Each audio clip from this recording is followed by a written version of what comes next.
Fala, moçada. Aqui na unidade 3 de Higiene e Segurança do Trabalho, trabalhar com vocês a parte de estocagem e descarte de substâncias e produtos químicos, tá? Eu vou dar um foco maior na parte de estocagem e com relação a descarte, eu vou priorizar alguns apontamentos com relação ao uso correto, né? E o uso de reagentes em pequena escala para que haja a geração da menor quantidade possível de resíduo, né? Para descarte. Tá tudo bem? Então, basicamente, vou trabalhar isso, né? Estocagem, né? Armazenamento, a parte de almoxarifado, e um pouco sobre como utilizar de forma correta as substâncias, os produtos, para gerar a menor quantidade de resíduo, e aí o descarte fica mais fácil, tá? Isso é o mais comum de a gente encontrar, né? Tanto em laboratório de química como em indústria química, né? Estocar corretamente, utilizar corretamente, gerar a menor quantidade de resíduo, e aí dar um destino correto para esses resíduos, para essas substâncias. Tudo bem? Tá. Então, vamos lá. Primeiramente, para armazenamento seguro, né, de produto ou de resíduo, é necessário a gente conhecer dois pontos importantes. Primeiro, conhecer todas as informações sobre, né, os produtos químicos ou os resíduos, né? Em se tratando de reagente químico, a gente pode usar as fichas, né, de informação de segurança de cada produto. Então, no laboratório, em almoxarifado químico, geralmente nós temos essas fichas para que os usuários eles possam consultar essas fichas, né, e fazer a manipulação, o armazenamento, manipulação de forma correta. E a mesma coisa serve para resíduo. Conhecer toda a classe de resíduos, né, como tratar, como armazenar, como descartar, para que a gente não tenha nenhum problema, né? E aí, para a gente conseguir, né, garantir, entregar isso de uma forma boa, né, é imprescindível que nós tomamos três cuidados básicos, né? Seguir três princípios básicos. Primeiro, redução do estoque ao mínimo. Então, essa é a ideia central, ter o mínimo possível de estoque, né? Não ter grandes quantidades de estoque, né? O almoxarifado ele deve ser limpo o máximo possível, né? Fazer a segregação, tanto de produto como de resíduo. Isso aí, para segregação, nós levamos em consideração a incompatibilidade química das substâncias, né? E fazer o isolamento ou confinamento dos produtos para que eles sejam armazenados de forma a garantir, né, o uso correto, né, a higiene do espaço, a minimizar o máximo possível os riscos e, caso ocorra algum acidente, né, que esse seja o mínimo possível, tá? Então, vou abrir cada um desses princípios aqui para a gente entender um pouquinho mais. Com relação à redução do estoque ao mínimo, né, então sempre optar por reagentes não perigosos, né, ou menos perigosos possíveis, né.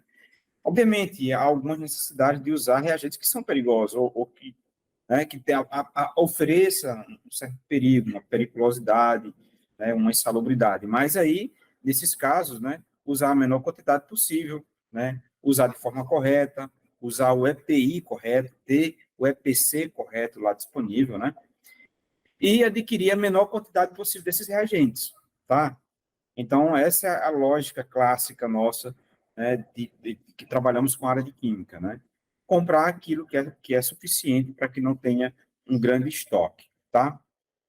Com relação à segregação, a segregação pode ser feita baseada na reatividade dessas substâncias, e aí tem substâncias que são incompatíveis, né? E a gente classifica pela incompatibilidade, né? Segregar com relação ao estado físico e a periculosidade, o risco que ele oferece. Tudo bem? Essa segregação é feita tanto no ambiente laboratorial como no espaço que é específico para isso, que é o almoxarifado. Vamos entender um pouquinho aqui sobre o almoxarifado de química, tá? Com relação à disposição, né, dos reagentes, disposição dos reagentes de frascos, em estantes e armários. Então, no laboratório ou no almoxarifado, né, de uma instituição, de uma empresa, de uma fábrica, né, é comum a gente ter um manual, né, de como colocar certinho os reagentes, os frascos dos reagentes, nas estantes, nos armários, né, para garantir a segurança daquele espaço, das pessoas que ali trabalham, né, e prolongar, né, a utilização dessas substâncias. Então, primeiro, colocar os reagentes mais pesados e líquidos nas partes inferiores das estantes, né, botar mais embaixo, né, porque ele é pesado, né, é líquido, pode cair, né, pode pesar na estante. Então, colocar sempre na parte de baixo. Separar, distribuir ácidos e bases conforme a força ácida. Então, pode usar uma metodologia de pilhas, né, separar ácido de base, colocar os mais fortes embaixo, os mais fracos em cima. Tá? Tem essa ideia de disposição disso na estante para diminuir o máximo possível o risco, né? Utilizar compartimentos seguros, tais como bandejas plásticas, né? As próprias estantes, acomodar os reagentes de forma correta, né? Ter sempre em mãos as fichas de identificação, né, segura de produto químico, né? Assim como outros kits que podem ajudar em um caso de acidentes, derramar um ácido, né? Usar a caixa de areia para fazer a contenção e etc. Então, a ideia é armazenar de uma forma correta para ter o máximo de segurança possível, né? Reagentes inertes podem ser agrupados de modo a facilitar a sua localização, né? Nunca forrar a estante, né, lá do almoxarifado com papel plástico, né, não fazer esse procedimento, não armazenar reagentes em geladeira doméstica, se for refrigerado, né, se tem reagente que tiver que ser mantido a baixa temperatura, usa uma geladeira específica para isso, né? Não armazenar, olha só, anota isso aí, não armazenar reagente em capela, a capela não é para armazenar reagente, tá? É para fazer a manipulação do reagente, né? Principalmente aqueles que são voláteis e tóxicos, mas depois você guarda ele no local correto. Lá é para manipular, não para armazenar, tá? Nem tão pouco próximos à fonte de calor ou de água.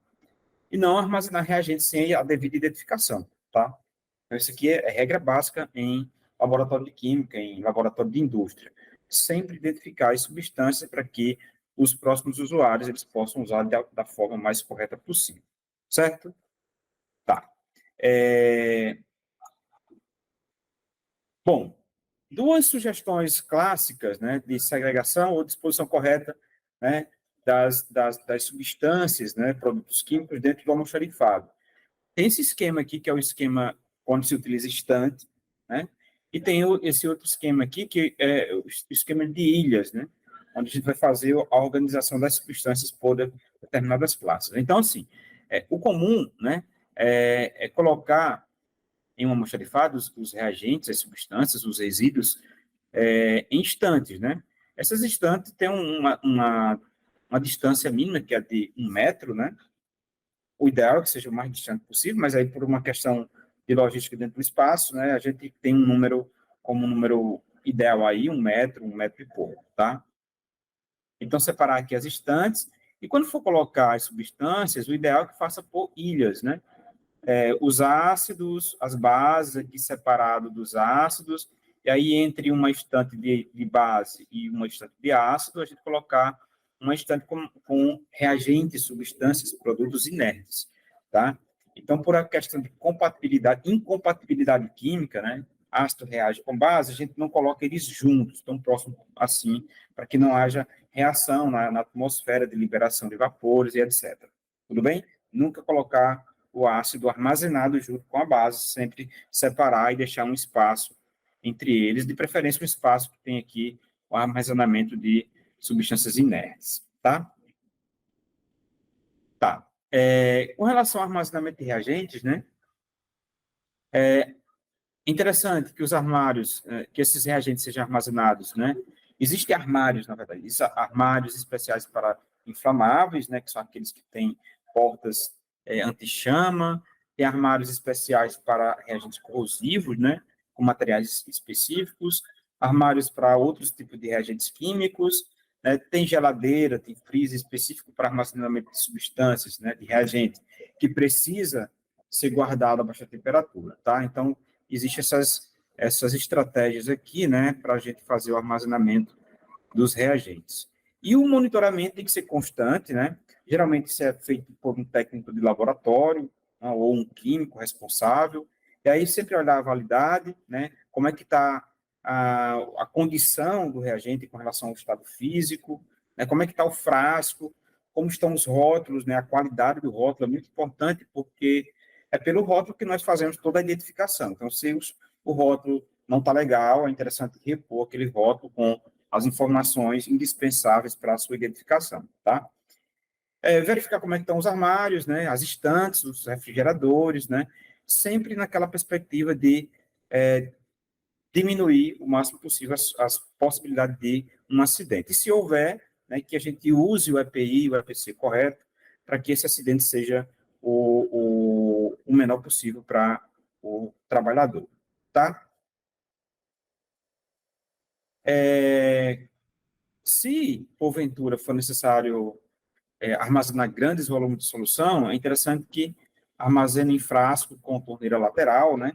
Aqueles frascos grandes, né? Que tem uma torneirinha, facilita, né? A retirada da substância do reagente, da solução, no caso.